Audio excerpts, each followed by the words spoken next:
has a huge impact. Just, people talk about doing these long extended fasts all the time. And I love to talk about how just doing intermittent fasting with keto is such a huge hack. You're doing a fasting mimicking diet, a calorie restricted mimicking diet combined with intermittent fasting. And if you just fast between meals, you're fasting about 140 hours a week and you're eating really nourishing, nutrient dense meals. But then you're so well nourished and well fed that it becomes easy to fast between meals, to not be snacking, and to gradually have that eating window, set up for you. It becomes easier and easier the more fat adapted you become. Welcome to Fast Keto. I'm your host, Ketogenic Girl. Did you know that you actually have the option to either be a sugar burner or a fat burner? It's called having a metabolic advantage, as Dr. Ben Beekman would put it. You can actually burn your own stored body fat for fuel.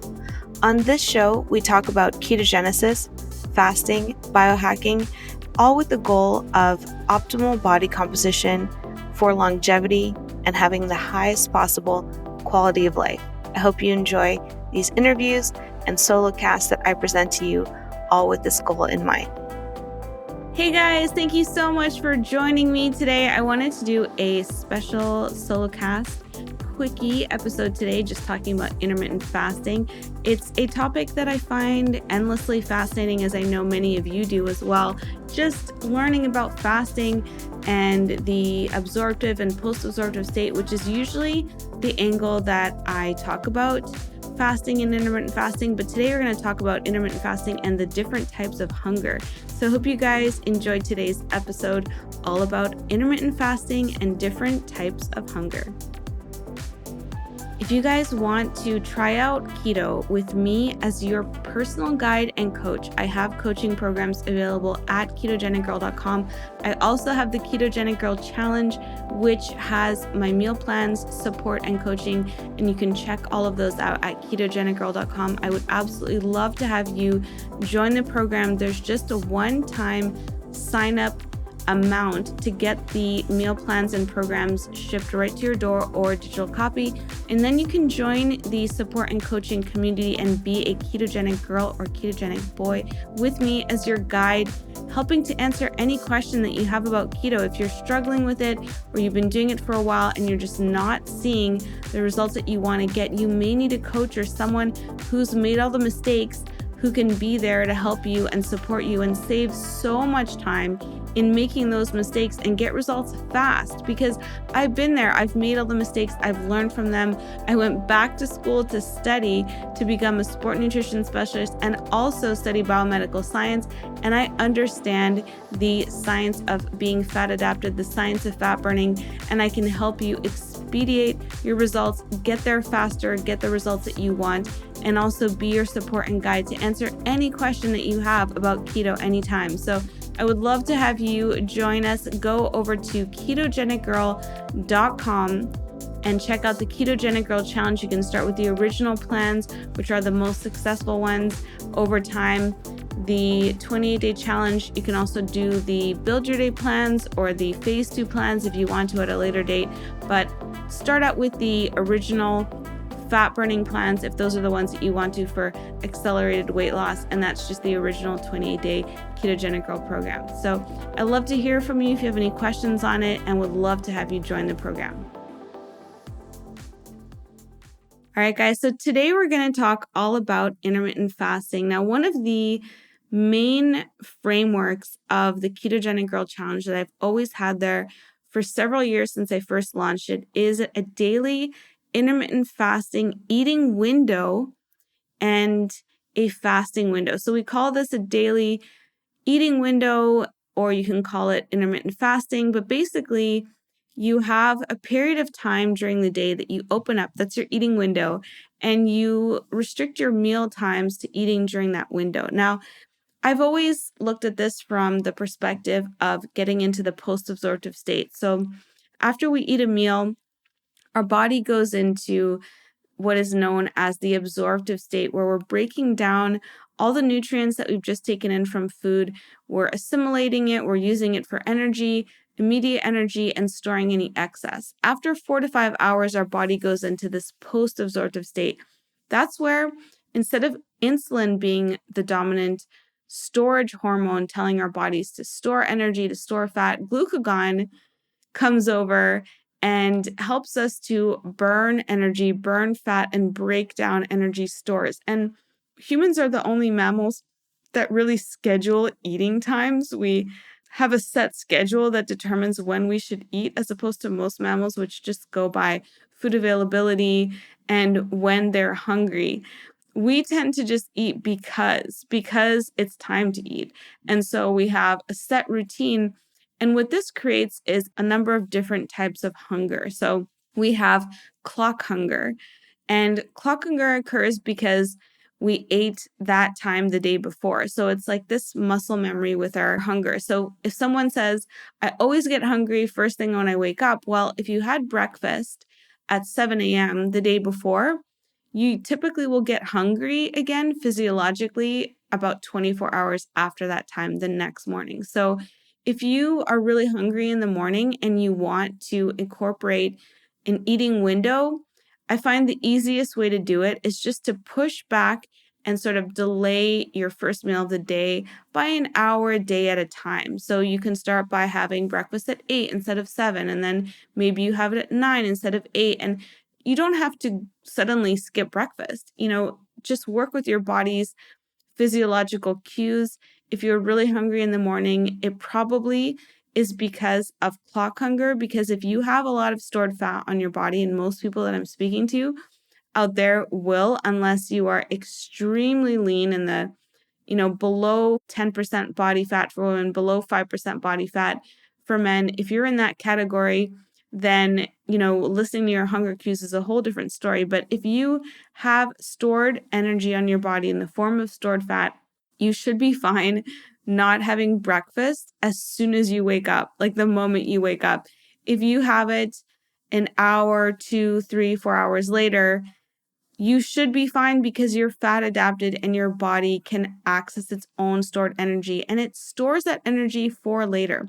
And that brings me to this other phenomenon known as limbic hunger. So limbic hunger exists because of our survival instinct. So typically, when we would have had a big hunt, our limbic hunger is there to serve us in order to survive, so that once we start eating food, once we have that first bite of food, limbic hunger is activated to make us eat as much as possible, so that because we couldn't store food in a refrigerator, we couldn't really store it easily for later, it would get eaten by other animals or bugs or broken down. It would encourage us to eat as much as possible after having one bite. That's why restaurants have appetizers. They clued into this. They know that once you have one bite of food, your limbic hunger kicks in and you want to eat all the food in sight. This isn't the case for everyone, but most people have experienced limbic hunger, and it occurs in order for us to survive. But we don't exist in the same circumstances that we used to, where food was not always readily available, especially if you live in the West.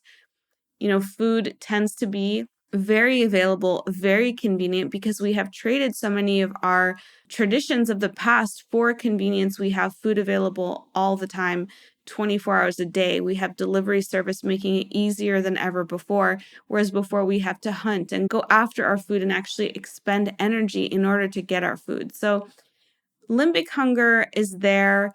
And as soon as we have a first bite of food, it makes us want to eat all the food in sight, which is why having portions and learning to portion control is also one of the cornerstones of my program. I help to teach people how to reimagine what a nutrient-dense food plate looks like, what those portions look like. Because when you're eating protein and fat, there's so many nutrients in it that portions are smaller, it's denser, it's more dense in nutrients. Whereas when you're eating food that is really high carb, it's lower in nutrient density, you need a lot of volume in order to get your nutrient needs met, if you ever actually do. And I'm speaking as a former vegetarian and vegan.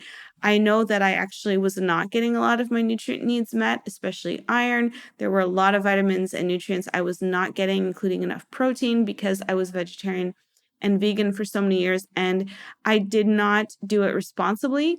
There are many people out there who know how to do it well. I now even have vegetarian meal plans because I don't want people to not be able to do keto or get the benefits of it just because they're not eating meat or eating a meat-based diet. But when I was doing vegetarianism, I started when I was 17 years old, and I did study nutrition in university, and I did study it as a hobby, but I really did not understand it enough like I do now as a sport nutrition specialist, as a biomedical scientist, studying biomedicine, studying biochemistry. I understand nutrition so much better now that if I were to go back and be vegetarian today, which I wouldn't do, I would be able to do it much more responsibly, much more properly. So when we are eating diets that are high carb, like the standard American diet, we need to eat a lot of volume, and we get accustomed to eating a lot of volume in order to get our nutrient needs met. But when you eat a nutrient dense, ketogenic, or low carb diet, your portion sizes need to be readjusted because we have to reframe what is a normal portion size. And this is one of the mistakes that I see people make initially coming from a standard American or high carb diet to keto is we're used to having these huge plates and bowls of food. And so a lot of people don't get the results that they want to because they haven't been able to reframe what portion sizes are. And so we still have these things going on, like we have clock hunger and we have limbic hunger. We have a first bite of food, and then we end up eating so much keto food, amazing low carb food, which is great. It's healthy for you. But if your goal is to reduce your body fat percentage or lose weight, you have to be really mindful of portion sizes and of giving your body time to rest and digest and activate the parasympathetic system to get into that phase where we are in the post-absorptive state. We're breaking down stored energy to use it because we're not meant to be eating all throughout the day. We're not meant to be eating while we are awake every hour. We're not meant to be eating while we're asleep. And the way the standard American diet is set up, we're basically eating every hour that we're awake. And there's a lot of different factors for that, but this is why so many people see incredible results when they start incorporating intermittent fasting. And intermittent fasting is actually how I first came to keto. It was I had started, doing some gluten-free to help with autoimmunity that I had and the pain that I was having from eating gluten. And I had started to look into this fasting stuff and intermittent fasting, and always talk about how I found Ori Hoffelmaker's book, The Warrior Diet, and he talked about OMAD and eating one meal a day, plus maybe some snacks, but mostly eating one meal a day.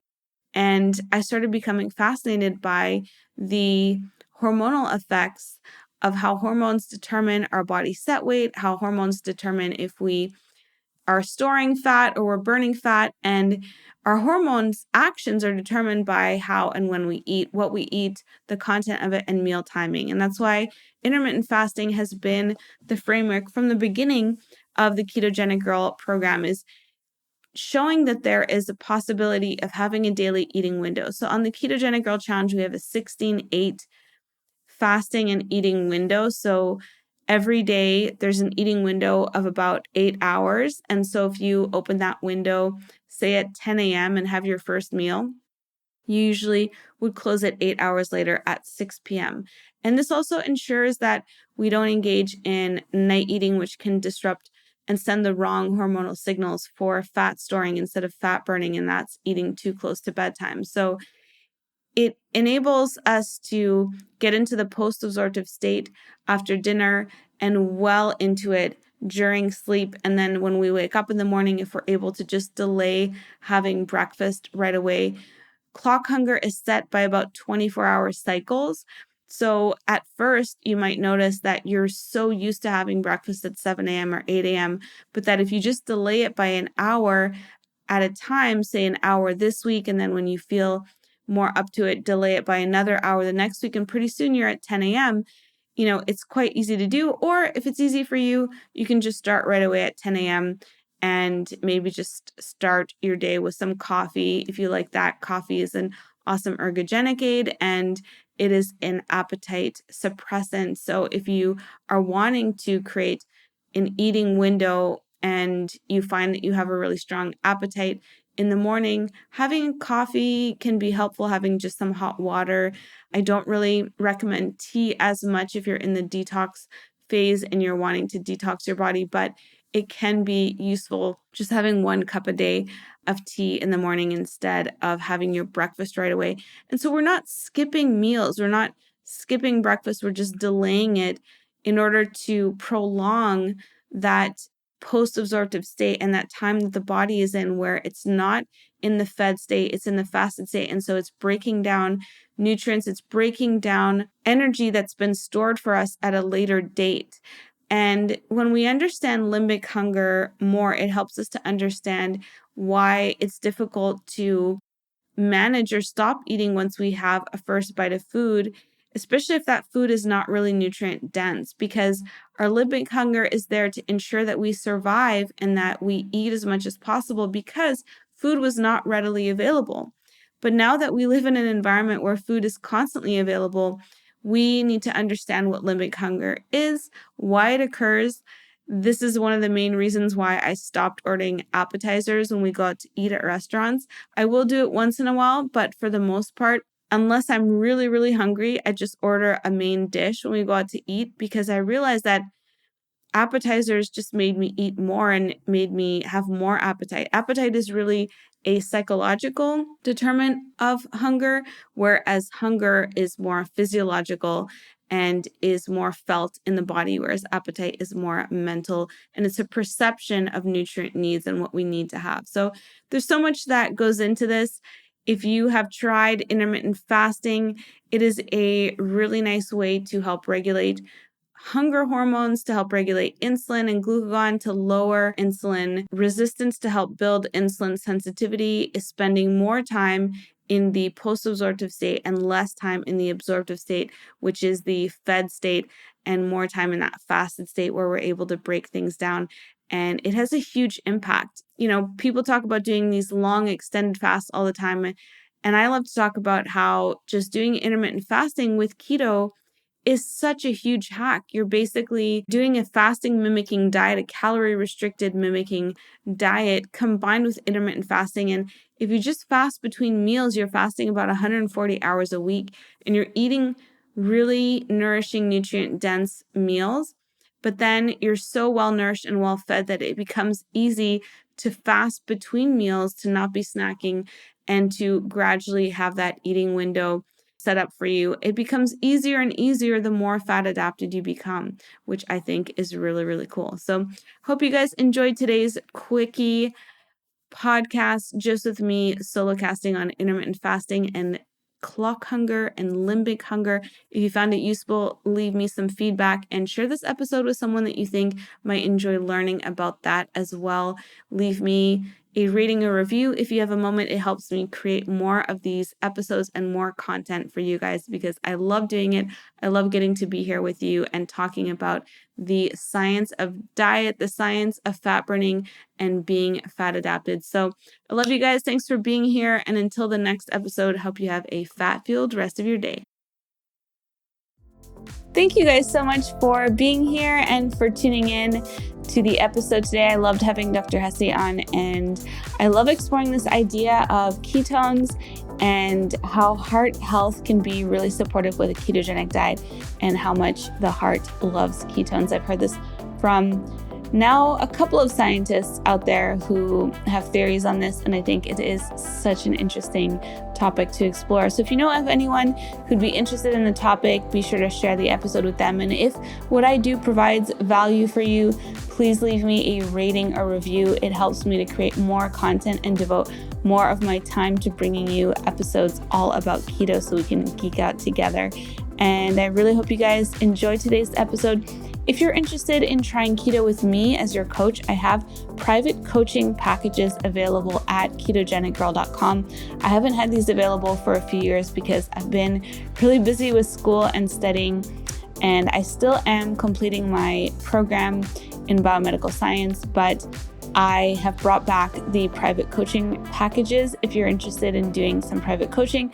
If you would like to do group coaching with me, I always have the Ketogenic Girl Challenge available, and you can join that, get my meal plans, and join our Facebook group where I do all of the coaching for anyone who joins the group there, and you can ask any questions that you have about keto.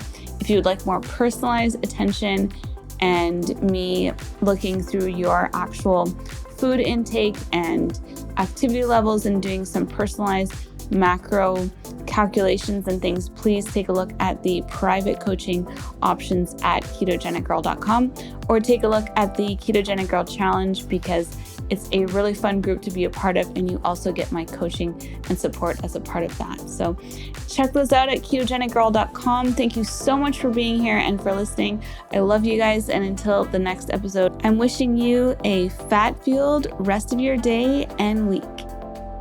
A few disclaimers. By listening to this podcast, you agree not to use this podcast as medical advice, as I am not a qualified healthcare provider. The information presented on this podcast is for educational purposes only. Ketogenic Girl is not qualified to provide medical advice. Consult your own physician for any medical issues that you may be having. This entire disclaimer also applies to any guests or contributors to this podcast.